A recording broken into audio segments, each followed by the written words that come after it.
All right, so we are kind of shifting gears now away from evolution and into behavior and ecology. So we're not really shifting gears away from evolution because everything we talk about is very, very relevant to evolution because evolution is going to be present in basically any biological discussion, but especially when it comes to ecology.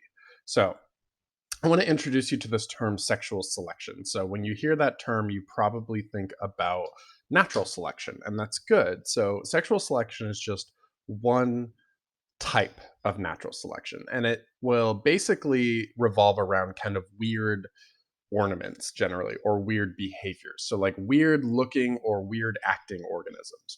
So you might have a crab that has a really large kind of unwieldy claw like this male right here trying to attract this female. You might have stock-eyed flies like these right here in the top right. Basically the males have these really really elongated eyes. Okay, compared to the females that are much, much smaller. And then you have your classic like peacocks. And so I'm going to show you some of this in class and we're going to discuss some of it. But really, what it comes down to is it's just natural selection, except this time we are focusing on reproduction rather than survival. So, generally, with regular natural selection, we would look at like, okay, does it make the organism more likely to survive? If yes, then it's going to be an adaptation. If not, then it's going to be deleterious or a bad thing. And so it's going to hurt that individual, right? That's the fitness kind of thing. But remember that fitness has two parts, it has survival and it has reproduction. And so some organisms will prioritize the reproduction side, sometimes even at the cost of survival. So, like having these big feathers right here on the peacock is actually a really big hindrance. It actually makes them way easier to get for a predator. And so, having all of this makes them a way bigger target for a predator and a way easier, slower target for a predator. But the females will be attracted to it. And so, it's going to increase their chance of mating. And so basically what we see across groups of organisms, across taxa, is that these ornaments, so like these colors, these whatever it is, depending on the organism, these long eyes, etc., generally will communicate that the individual is healthy and that they are, fairly able to survive. Because if you're able to survive despite having such a big, annoying thing like all these feathers or these large eyes or anything like that, then that kind of communicates to the female, like, oh, this guy's got something going on, right? Like he's figured something out. So it's kind of all about balancing benefits and drawbacks like before with natural selection, but it's generally going to prioritize the reproduction rather than the survival. And so we're not going to spend too much time on this. I mainly just like to use it as a way to explore some cool organisms and explore some really cool case studies, but we're not going to spend a ton of time on it just because we don't have very much time left in the term.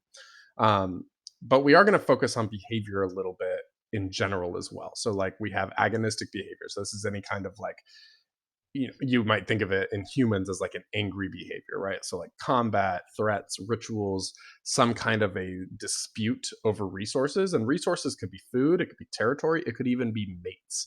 So, you'll often hear of males fighting for females, right? So, you'll picture two bucks that are just going at each other in order to try to win over some females. And that is definitely true. And that kind of relates back to sexual selection, but it's not always going to be related to mates. But this really takes us to the kind of strangest behavior that we need to cover in this course, and that's altruism. So, altruism is basically acting selflessly, right? So, not selfishly, so not looking out for your best interests. And so, basically, what individuals who do altruistic things are, and you might know that term because that's a regular English language term that we use, but basically, what they're doing is they're kind of reducing their own fitness in order to benefit others in their population. And so you'll see this a lot in bees, naked mole rats. There's a lot of different organisms that do this to some degree, some prairie dogs. Basically, it's organisms that are sacrificing themselves for the good of the others. And so when we talk about this, you may think just like that doesn't make sense. Why would that evolve under natural selection? And that's a really good question. Why would it evolve? Why would that benefit you to sacrifice your life for the benefit of someone else or to risk your life for the benefit of someone else? And so we need to start thinking about fitness in a way that not only encapsulates how many kids you have, right, and how long you survive, but really encapsulates basically your own kids and helping individuals that are closely related to you, right? So you have about half of your DNA in common with your sibling. This is on average. You could have anywhere between 0 and 100% of your DNA in common with your sibling, right? But on average, if you're to average all the possibilities, on average, you're going to have half of your DNA in common with your sibling. Okay. So it might benefit you to help out your sister if your sister ends up having, let's just say, 8 kids, right? Let's kind of take it away from humans and let's just focus on, not that humans don't have 8 kids, but some do. It's rare, right? So it might benefit you to, instead of having like 2 kids yourself, maybe it would help if you just had helped your sister raise 8 kids, right? Because then you have more diversity, you have more individuals, and you're actually going to get the same amount of your DNA on average to go on into the next generation. So, this term inclusive fitness is basically where we add what you make as an individual, what offspring you make, how many kids you have, as well as the DNA that you pass on by helping close relatives. Okay. And so there's a really, really famous geneticist who has this quote, and it's just so interesting. It says, I won't lay down my life for one brother, but I would lay down my life for 2 brothers or 8 cousins. Okay. So, as I said earlier, we share DNA in common with our siblings by about half on average. So, what he's saying here is he would sacrifice his life in order to help 2 brothers because one half of your DNA plus one half of your DNA is one. So, it's a fair trade. Okay. You're instead of worrying about your DNA, you're going to pass on your DNA through them, right? Because you share DNA with them. And then he also says, or 8 cousins. And so basically, if you work backwards, like on a pedigree, even, here's me, right? Or let's just make a little pedigree over here. Here's me, and I have some siblings, and then I have some parents, right?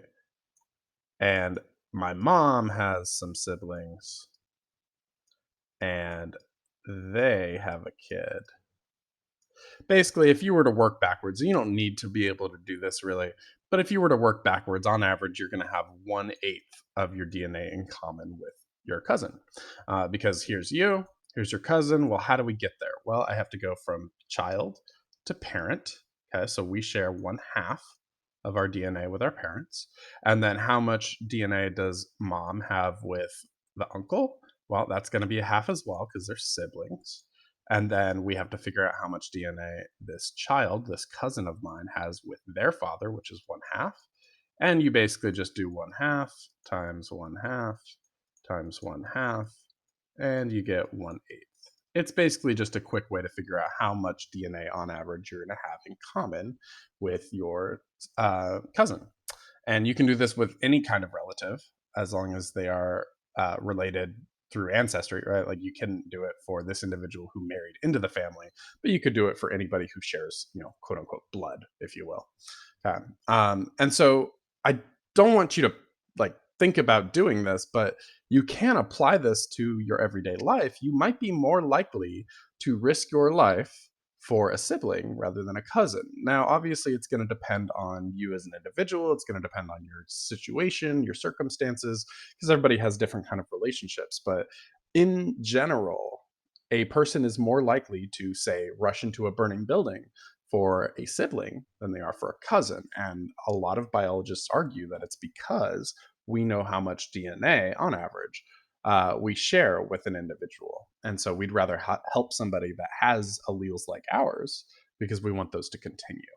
And so this kind of takes us back to that inclusive fitness. Basically, helping people closely related to you also helps you. That's really all it's getting to. And so, because we've just talked very briefly about individuals kind of interacting with each other and focusing on genetics of those individuals, let's kind of move on to populations. So, populations are a group of individuals of a single species living in the same general area.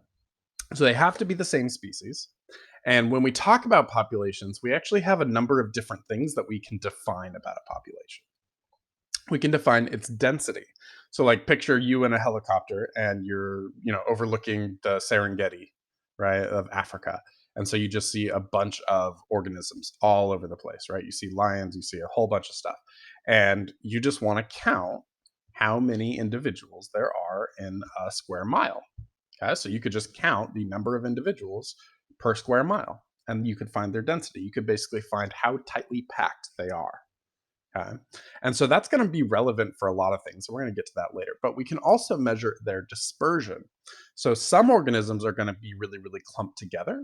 Some organisms are going to be really, really far apart. They kind of try to avoid each other. And some organisms will have like the exact same distance between every individual. And that's kind of rare, but we'll talk about it a little bit. And so clumped is going to be the most common form of dispersal. Okay. So that's where you kind of group together, right? And usually they're grouped together near a resource. So it kind of makes sense. Like, oh, we all need this thing. Let's all just kind of hang out over there. They're not necessarily working together. Often, in fact, they are competing. But in social organisms, we will also see like, oh, we have, a small group here that is interacting. Maybe they even work together to fight off another group. It really depends on the organism and their ecology. You also have uniform organisms. So these are individuals that have like an equal distance away from all individuals. So sometimes we'll see this in penguins, but most commonly we'll actually see this in plants. So we'll see like, oh, this plant needs pretty much exactly 1 square meter on all sides. And so you're just going to see every square meter. So there's another plant, there's another plant.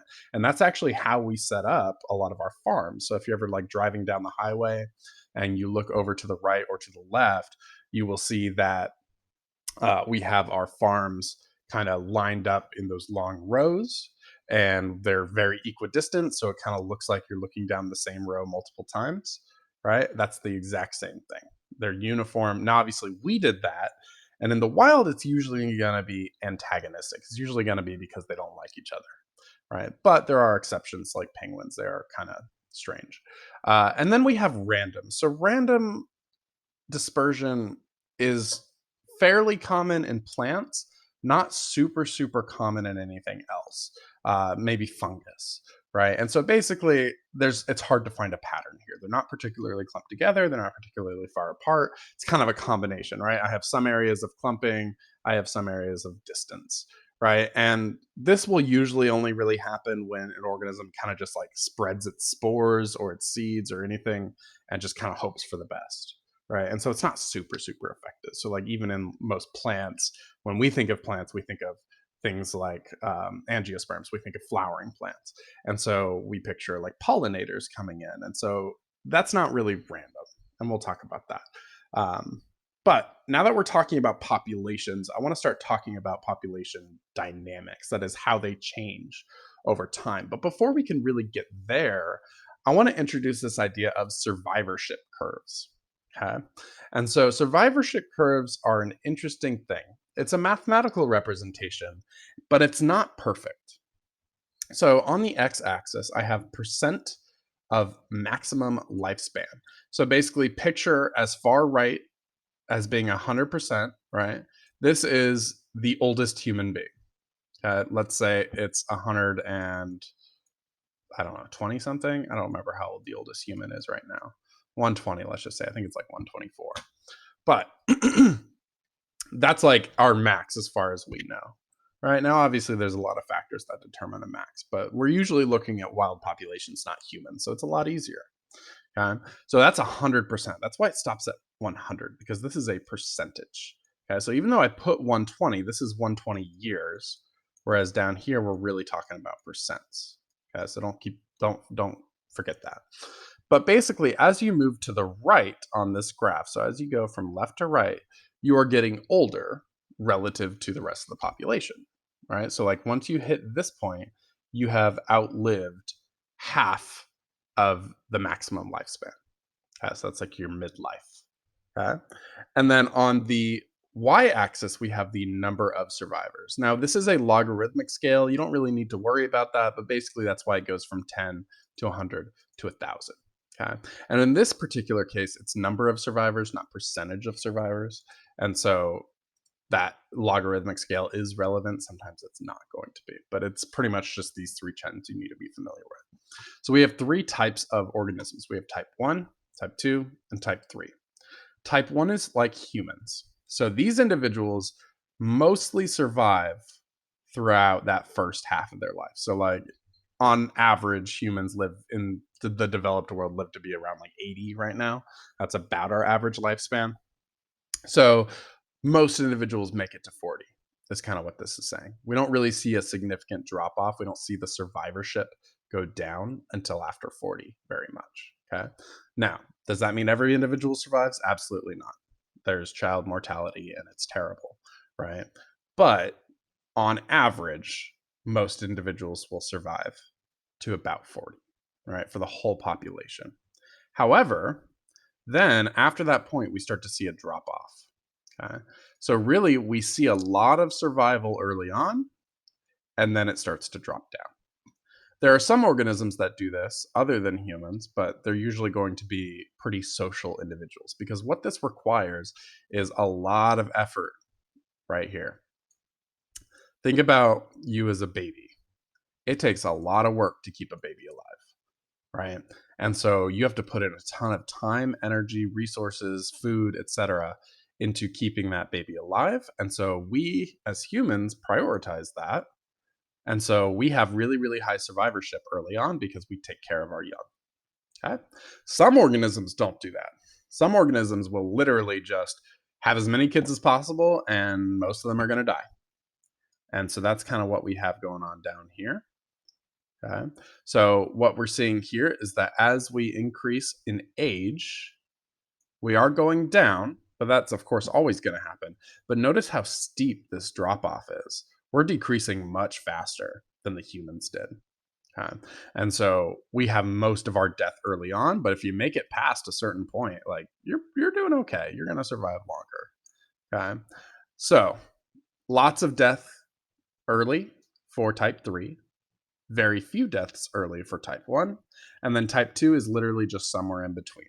And so it entirely depends on an organism's circumstances. Humans used to be a different, we used to have different levels of success, but as we got better at changing the environment and doing all that, we had even fewer deaths. So these are just general trends. It's not something that we can really swear by. Okay.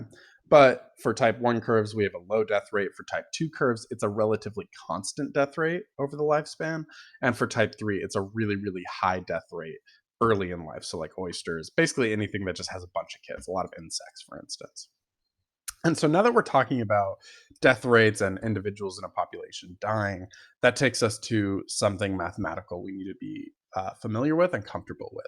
And that's basically how we can measure the change in population size. And so what I'm showing you right now is actually a simplified version of this. Okay. But basically, we have delta n. So capital N is used for population size over delta t. So change in number of individuals, change in population size over a change in time. So like how many individuals disappeared or were added or whatever in 1 year, right? So like T could be 1, okay? Is going to be a simple equation. It's just births during that time minus deaths during that time. So if I had 50 individuals to start in year 0, okay, 50 individuals, and 12 were born, but 3 died. Okay, so I had 50 is my n, 50. So that's like my n initial or my n0 or whatever. There's lots of ways you can say this, right? So I'm just going to put ni, n initial is 50. And I need to calculate what my nf is, right?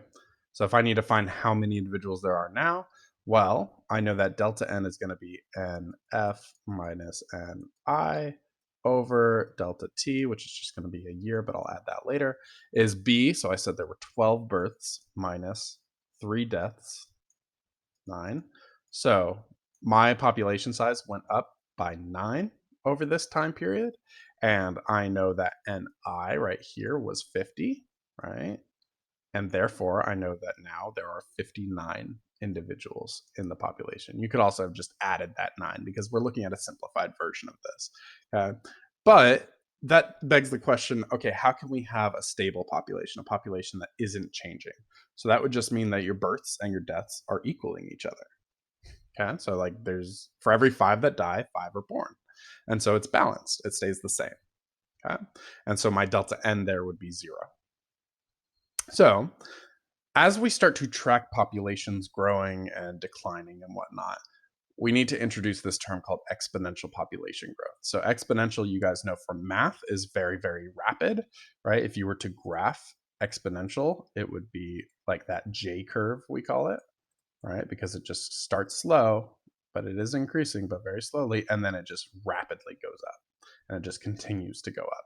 So we can see this in organisms for a little while, actually. So on the x-axis here, I have number of generations. The reason we do number of generations instead of time sometimes is because different organisms have different generation times. Humans, it's about 20 years, but in mice, it's a couple weeks, maybe, right? So it entirely depends. So sometimes we'll just use generations. And so what you can see is that if you have a faster growth rate, i.e., your value is higher, right? Then your slope on average is higher, then that means you're going to have a steeper J curve. And if it's lower, it's a slower growth rate, it's going to be shallower. And it's going to take longer, but you will still keep growing. Okay? And you'll see the similar color rate, or not coloration, trend line rather, that similar J curve. Okay? And so it's actually really rare to see exponential population growth in the wild because of a reason that we're going to talk about very briefly. But what you will often see is it will happen when there's just a few individuals. So, like, really, really, really early. So, like, if there's a lot of hunting of something and then we kind of like stop hunting, well, we have enough individuals to recover, but it's going to be slow at first, right? There's like 10 elephants left. Okay, those 10 elephants are going to have some kids. And elephants take forever to have kids, right? It's like a 22-month uh, pregnancy, right? And so it's going to be really, really slow for a while. But now at this point, we have like 20 elephants. Okay, so now that we have 20 elephants, it's going to go twice as fast. And then here I have 40 elephants. So now it's going to go 4 times as fast as that first time. Okay. And it's just going to keep going and going and going. And it's going to compound on itself, right? This is kind of like compound interest. And so it's just going to grow more and more rapidly. And so you don't really need to worry about this happening too much in the wild because it won't last very long because resources are limited, right?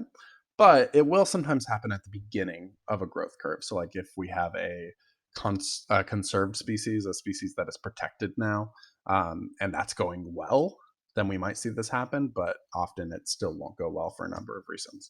Um, so this is really rare because there's no such thing as unlimited resources.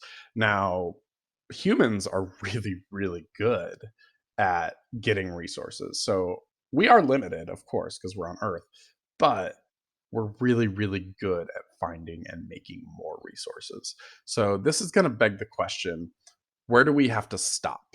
And so that brings in this more realistic model of population growth called the logistic model. And basically, it incorporates this idea called the carrying capacity. So the carrying capacity is like the maximum number of individuals that your population can hold consistently. Okay. So that's what I mean when it says stable. I mean, like, okay, this is good enough. These guys will stick around for the most part. Okay? And so what we're actually going to see is that there's some max, and it's going to depend on the organism, it's going to depend on the environment, it's going to depend on a whole lot of things. Okay. And basically, because we have this cap, this maximum that we can stay at, we have, instead of that J curve that's shown in blue here, we have a red S curve. Okay, it's a sigmoidal graph, as we would call. So this is the logistic growth model. So we have a maximum, and it's 1,500 individuals here. Okay. Now, that doesn't mean we're exactly going to stop at 1,500, and I'll get to that in a bit. But this is like the maximum we can hold consistently. Think of like the classroom, right? We have a certain number of individuals in the room at any given time. Maybe it's 30 today, but maybe it's 25 the next day or the next period or something, right? But we have limitations. We can only fit so many kids in the room because the walls are only so big. We have a limiting resource, something that is holding us back from having unlimited numbers of individuals. Okay? And the real world is just like that.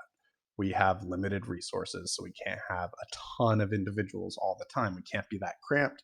We don't have enough food, etc. Okay? So what we will actually see is about halfway up.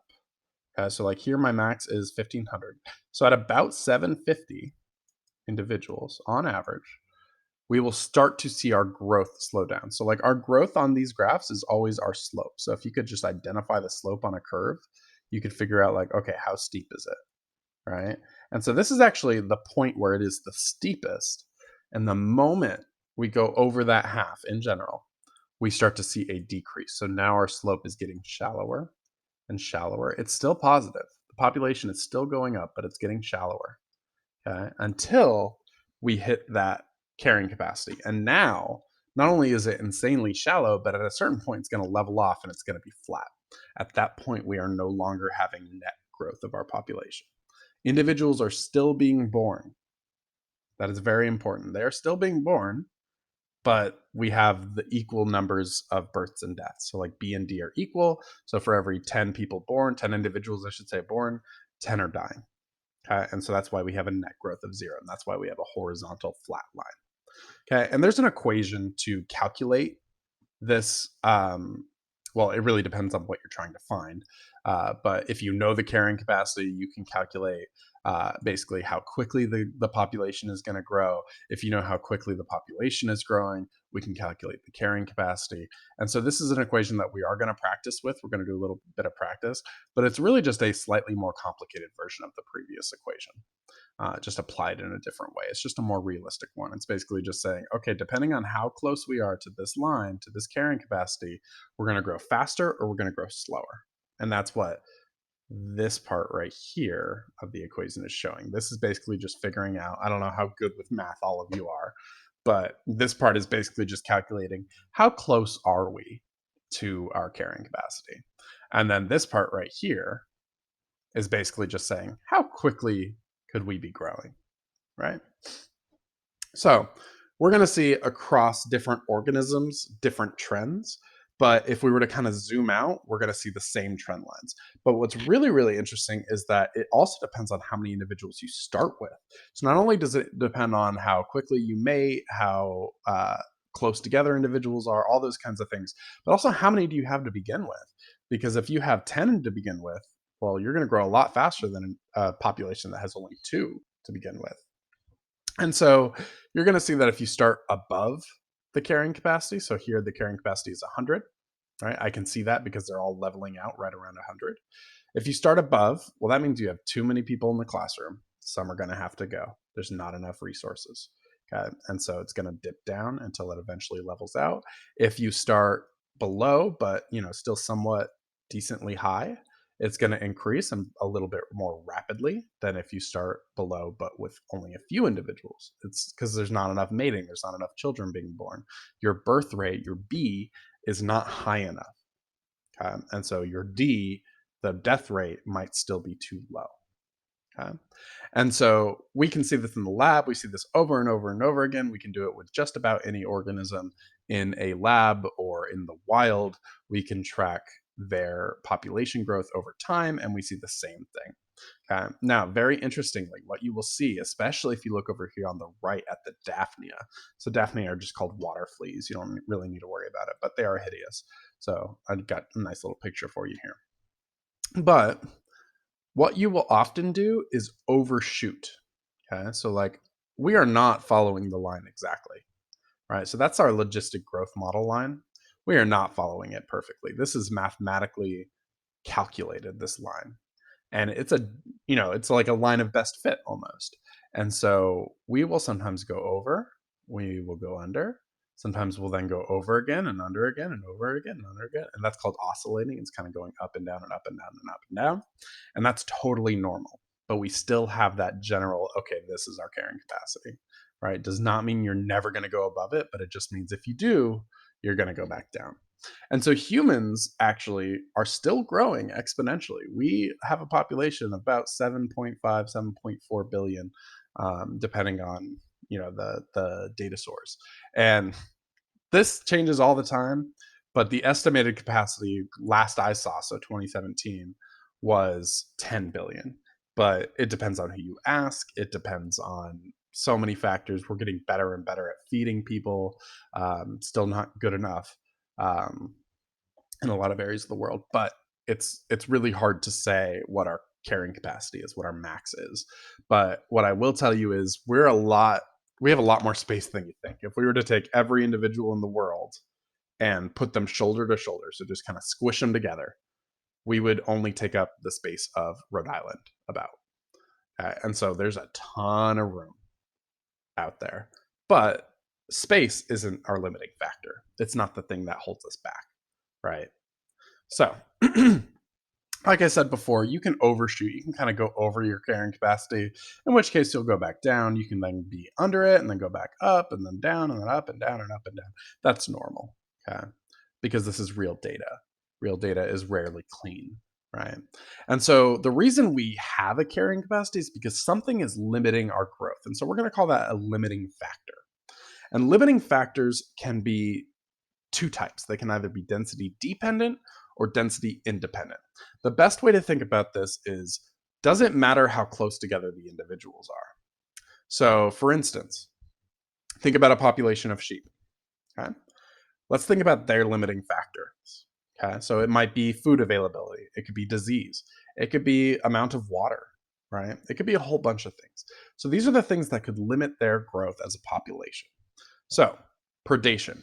So that's predators attacking them. Do predators care how closely packed together individuals are? Yes, they do. Because if you're more closely packed together, then you might be more protected or you might be more vulnerable if you're on the outside. It really depends on the organism's ecology, right? You might be easier to spot or you might be better protected. It entirely depends. Okay? Disease. Will diseases care whether you are close together or far apart? Yeah, because infectious diseases, contagious diseases spread between individuals. So if individual A here has a disease, they're going to really easily pass it to all these other people. I shouldn't say people, I should say individuals, because they're all so close together. But if they were all really, really spread far apart, well, then it's not going to spread as quickly. So these are density dependent factors. These are all factors that care whether you are close to your neighbor or not. Okay. Food availability is another one. If I had a donut and I threw it into the middle of 12 starving individuals, right? Like picture you haven't had breakfast, you had to skip lunch, and I threw a donut in the middle of class, right? There's going to be competition for that donut, but only one individual is going to get it. If instead I had a class of two individuals and I threw the donut, maybe they would split it. Maybe one of them would be fully fed and the other one would still be hungry, but now I have half of my population fed, right? And so food availability is a density dependent factor. Pretty much the only density independent factors, the only things that don't really care how close together you are going to be abiotic factors. So things that are not living, like weather, severe conditions like hurricanes, volcano eruptions, crazy stuff like that, right? That does happen and does affect populations, but it doesn't care whether you're close together or not. It's just going to wreak the havoc. It's going to wreak. Okay? And so this is why we see that decrease in population growth. As we get closer and closer and closer to the carrying capacity, as we get closer and closer, especially once we hit that halfway point, we start to really feel those limiting factors. So, like if you were in the room, in the classroom with only two individuals, you're like, wow, we have a ton of space in here. This is great. And then you get a class of 35 individuals. So we're kind of like nearing that halfway of our absolute max. And we're like, ooh, okay, I'm definitely feeling it. I'm definitely feeling more scrunched up. Okay. And so that's actually why we have a decrease in growth, is because we start to feel it. So it's not necessarily that individuals in a population start to go, oh, there's not as much food, so I'm not going to have as many kids. It's usually like, I'm going to keep having as many kids as I'm going to have, but some of them might not make it. Right. And so there's not usually like an active decision here. It's more of just probability. It's more of just natural selection, honestly. And so, one thing I wanted to expose you to that you do not need to really be able to recreate, but you should be able to read if you are shown one, is some form of demographic data. And you'll usually see this with humans because we have a lot of data on that. But this is an age pyramid. Okay. And so it basically just shows what amount of the individuals in a population are of a certain age. And so it's going to depend on where you are. It depends on your population. You always have to be careful about where you are. So here we have an Angola population and then a Japan population in 2010. Okay. And so basically, on this x-axis, we have the population in millions of male and female broken up on either side. And so you'll see that the trends are pretty much the same, right? Because there's not a significant difference in survivorship, but there is some, and we'll get to that later. But basically, you have a lot of individuals who are really young. That's why these bars go way further. And then as you go up, there's fewer individuals. And that's just a consequence of that survivorship curve, that type 1 survival that we talked about way at the beginning of this lecture. And so this will be used to kind of study different populations and different groups within those populations. So, like different trends of males, different trends of females. Are females living longer than males? Are we having more female children that are viable, that are surviving, etc. And so this can be used for wild organisms, but typically is used for humans. And so that just takes me to these two terms that you need to be familiar with: K-selected species and R-selected species. Basically, K-selected are your type 1s. Okay, so K-selected really like to invest in their offspring. They take care of their kids. And so they don't have as many kids. They have lower birth numbers, but their young do really well. Whereas R selected, that's like your type 3, they're going to have a ton of kids, but they're not going to invest that much in the same number or in each kid. They're just kind of going to have them, and there's a lot that are going to die, but what are you going to do? Right? You're just going to try and have more kids. And so, as we kind of finish up talking about populations, I just wanted to very briefly talk about population interactions. So these are interactions between and within populations. So, how are populations interacting with each other? And that's going to be kind of our segue into communities, which is our next section. And so, interactions between populations are going to have an effect on both populations, and we'll talk a little bit about that. But this could be competition, it could be parasitism, predation, mutualism, commensalism. So I want to talk about those and define those with you. But when you live in the same area, you're going to have a lot of interactions, and so it's really unavoidable. So competition is going to be when multiple individuals are trying to get the same resource. That could be anything. It could be food, space, mates. It could be water. It could be anything, anything that they want, they need. And so there can be competition between different species. So maybe this lion and this hyena want the same food. Or there can be competition between individuals of the same species. So there are different terms for that. So there's interspecific competition. So specific is referring to species. Inter means between, so between species competition, right? And so like this is like international, so that means between nations, multiple nations. But there's also intra-specific. So intra basically means within. So inter is between, intra is within. So this is within a species. So these are the same species. And so we're going to basically start to talk about this idea of a niche. And a niche is basically like what role you play in your environment. What do you eat? How much space do you need, etc. And if you share a lot of your niche with another species, there's going to be a lot more competition. If you both eat this kind of pine cone, there's only so many of that pine cone. And so you're going to fight over that. And so we can see this in the lab as well. We can grow different paramecium species in a petri dish. And so if we grow them alone, we'll see that they grow to, a certain level on these graphs, right? You'll notice that the number of cells scale is different because these individuals can fit more onto the same space for whatever reason, right? They have a different carrying capacity is another way to say that. But if you grow them together, you will notice that the green one shows a similar trend. It goes up. The P. aurelia goes up still, but the purple one gets outcompeted and it actually gets wiped out. Okay, so green is better at utilizing the resources than purple, and when you grow them together, one of them is going to win. Okay, and so this is called competitive exclusion. Basically, one is excluding the other. One species is excluding the other from the area by outcompeting them. And that's exactly why it's called competitive exclusion. And so we also have parasitism. So that's where one species will basically hurt another species to get their own benefit. But a mutualism is kind of the exact opposite. Everybody benefits in a mutualism. Okay, so you can think of like pollination. So somebody gets nectar or food or pollen or whatever, or excuse me, not pollen. And then the plant will get to spread its pollen to whatever plant that insect or whatever goes to next. Okay. A commensalism, so just really quick, a parasitism is positive for one party and negative for another. A mutualism is positive for both. Okay. A commensalism is positive for one, but it doesn't really matter to the other. It's neutral. So I put a 0 here. Okay. So like a lot of organisms will just kind of like follow around other organisms, especially in the ocean where you don't need to like traverse the same land, right? You can kind of think in 3 dimensions instead of two. Um, but it does benefit one thing. So in this case, there's a remora fish that just will follow around this shark in order to avoid predators because nobody wants to mess with the shark, right? Predation is going to be a plus minus situation. One person benefits, this mongoose, and one person is not too happy about it. That would be this snake. Okay. And then finally, I want to just briefly talk about invasive species. So this kind of takes us back to competitive exclusion, honestly.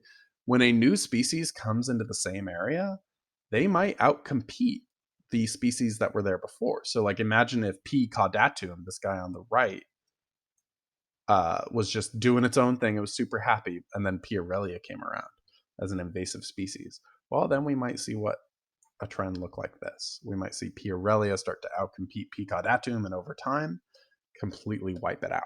And so that's what invasive species can do to a population. So I have some data here to just kind of show what that looks like. We have a predator line and a red squirrel line. Those are our native species. Okay. And then gray squirrels come in. And gray squirrels are way better at surviving in this environment. And so what happens to the red squirrels? Well, they have a lot of niche space in common, so there's going to be some competitive exclusion and they're going to get wiped out. Okay. So you're going to often see multiple, and I'm kind of skipping through this on purpose. You're going to see a lot of populations interacting with one another. And so you just need to be familiar with seeing multiple populations on the same graph. So always pay attention to scale, because sometimes you'll have one population's scale over here and the other over here. And you're always going to have a key, which means if you ever have to make one of these, like on one of my tests or on the AP test, you always need to include a key of some kind. And you should always make sure your scales are in the proper place and matching properly. And we're going to practice that in class. But I'm just skipping through here because this has been going on longer than I thought. And it's really just kind of solidifying things. There's just a little bit left. Keystone species are going to be species in an ecosystem that are really, really important. Basically, a keystone is on an arch, right? So like if I were to build an arch and it's this really big thing, right? And it's beautiful arch. Can't you tell it's gorgeous? So I just drew an arch, and there's this single stone right here that holds everything together. If I were to remove that stone, the whole thing will topple. That's why it's called a keystone. That is actually referred to as the keystone in an arch in architecture. And so if you were to remove a keystone species, so like here I have a stoplight parrotfish, and it will feed on coral. Okay. If I were to remove the coral, everybody is screwed. This guy's screwed. This guy's screwed. This guy's screwed. This guy's screwed, etc. Even if they don't feed on the coral, they rely on it, right? They use it for shelter, etc. And so often our keystone species are going to be predators. So like jaguars will basically wipe out a lot of individuals, and that's actually good because it keeps them in balance. And so if we take out the jaguar, then the ecosystem will often collapse because now there's going to be too many of whatever it's feeding on, and so that's going to eat too much of the grass or whatever it is. Okay. And so there's a lot of examples of this, and it's super, super important, super interesting, and we are going to practice with it. But just because this is going on so long, I'm going to end it here. Um, I want you to start thinking about how populations interact with one another, because that's where we're going. We're moving into communities and into ecosystems. And so we need to start thinking not only of populations individually, but also together. Okay. And specifically, what kind of effect the human population has on every other population. So that's going to end it here. Here's some videos I'm going to recommend, but not require you to watch. I love Crash Course and I love Khan Academy. If you're interested in kind of topical science, SciShow is the way to go. It's a really good way to kind of keep up with interesting stuff happening. So I'm going to end it here. And next time we're going to be talking about communities and ecosystems.